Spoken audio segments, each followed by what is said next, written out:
Hello বন্ধুরা, তোমরা সবাই কেমন আছো? আশা করি ভালো আছো, সুস্থ আছো। তো আমিও ভালো আছি। মৌসুমি অফিসিয়াল চ্যানেলে তোমাদের সবাইকে স্বাগত জানিয়ে আবার চলে এলাম ডেইলি ব্লগ নিয়ে।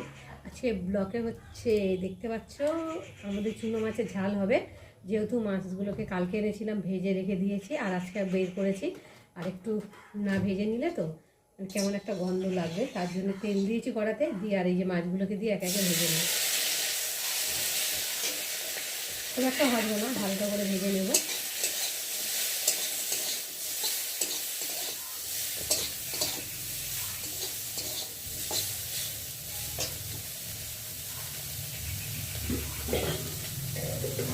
এখন এই যে পাত্র করে তুলে নেব, ভেজে নিয়েছে হালকা করে।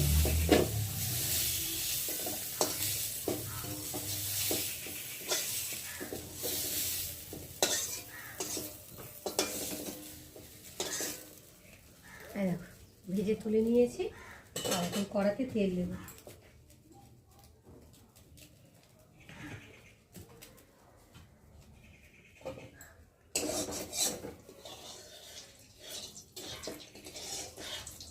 তেলটা গরম হয়ে গেছে, এখন আমি ফোড়নে দিয়ে দেবো পেঁয়াজ ফোড়ন।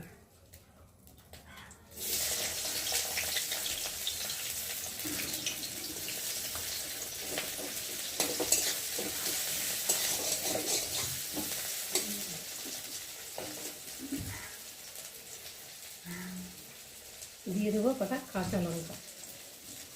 আর এখানটায় চচ্চড়ি বানাবো মাছ দিয়ে, তার জন্য এখানে বেগুন, আলু, একটু গাজর ফাজর যা ছিল ঘরোয়া সবজি দিয়ে একটু চচ্চড়িটা বানাবো। তো চলো কাঁচা পেঁয়াজটাকে ভালো করে ভেজে নেব।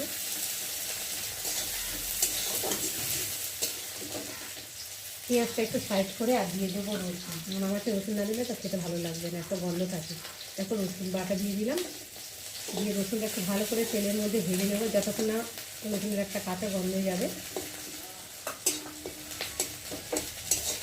পেঁয়াজের সাথে রসুনটা বেশ ভালো করে ভেজে নেব।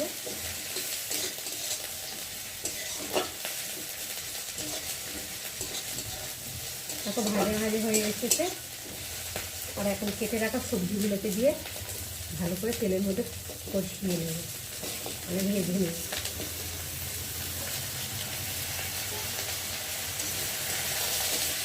ভালো করে নেড়ে দেবো।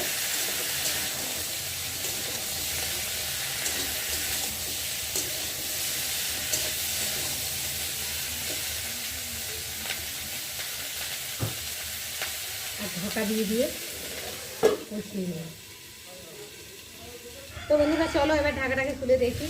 তো দেখো সবজিটা অনেকটাই ভেঙে গেছে, মানে কমে গেছে, আর বেশ ভাজা ভাজাও হয়ে এসেছে। আর এখন আমি একটু ভালো করে নেড়ে চেড়ে নেব।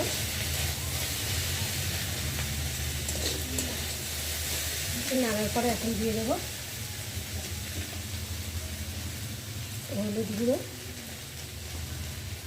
দিয়ে দেবো আদা বাটা, জিরে বাটা,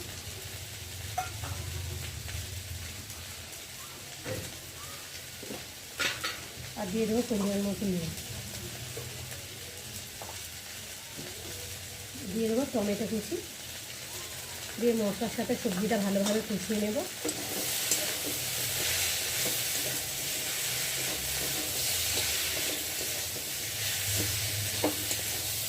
যতক্ষণ না সবজির সাথে মশলাটা ভালোভাবে ভাজা হবে ততক্ষণ ঢাকা দিয়ে দিয়ে আমি কষাতে থাকবো। তো বন্ধুরা সবজিটা বেশ মশলার সাথে ভালোভাবে কষিয়ে নিয়েছি, আর এখন একটু ভালো করে নেড়ে চেড়ে নেব।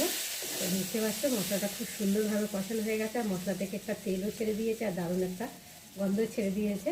আর এখন ভাববো যে ভালোভাবে কষানো হয়ে গেছে। তো চলো এবার আমি পরিমাণ মতো জল দিয়ে দেবো।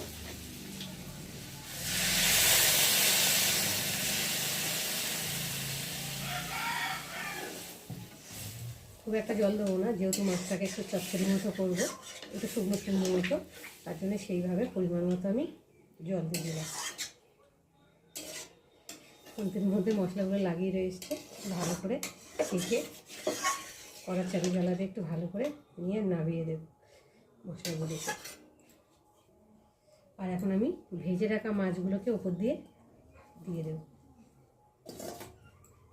একটু খুন্তি দিয়ে ভালো করে ভিছিয়ে দেব। যেহেতু আমি ঝোল করবো না, মানে শুকনো শুকনো করবো তো ওই জন্য মাছগুলো একসাথেই দিয়ে দিলাম। আর যেহেতু অল্প জল দিয়েছি, নাহলে ঝোলটা ফুটে শুকিয়ে যাবে আর মাছটা ভালোভাবে ঝোলের মধ্যে ভিজবে না, মানে তার জন্যে ফুটবে না, মানে মাছের মধ্যে ভালোভাবে ঝোল ঢুকবে না, ওই জন্যে আগে থাকতেই দিয়ে দিলাম। না হলে যখন বড় মাছটা হয় তখন ঝোল ফুটে আলু ফালু সেদ্ধ হয়ে যায়, তারপরেই মাছগুলো দিই। আর এটা যেহেতু চচ্চড়ি হবে, একদম শুকনো শুকনো মাখা মাখা হবে, একসাথে না দিলে না ঝোল, মানে মাছের মধ্যে ঝোলটা ঢুকবে না, ভালো লাগবে না। আর এখন আমি উপর দিয়ে ধনে পাতা কুচি ছড়িয়ে দিয়ে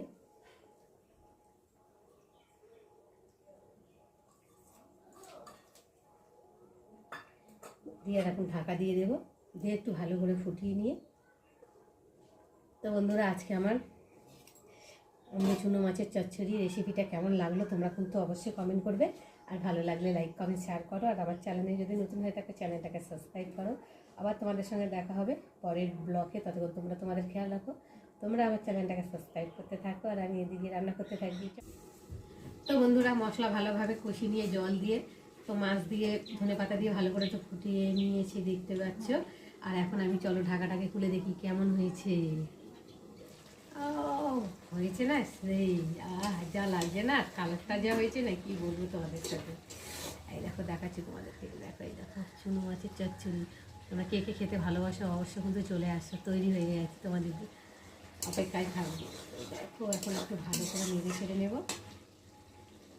ডালের সাথে যা লাগবে না, ও সেই সেই। আলুও সেদ্ধ হয়ে গেছে, খুব সুন্দরভাবে সেদ্ধ হয়ে গেছে। বিশেষ করে এই শীতের সময় তো একটু চচ্চড়ি খেতে ভালো লাগে, তাই না বলো বন্ধুরা? সবসময় তো একঘেয়ে শুধু মাছের ঝোল ভাজা এইসব, মাঝে মাঝে একটু চচ্চড়ি শাকসবজি খেলে তো তাহলে তো ভালো লাগবে, তাই না বলো বন্ধুরা?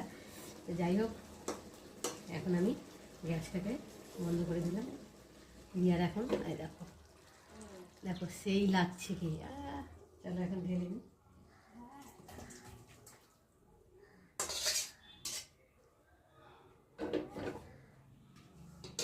তৈরি হয়ে গেছে। আর এই দেখো কেমন লাগছে, দেখো এখনো ধোঁয়া উঠছে। তো চলো বন্ধুরা, আবার দেখা হবে তখন।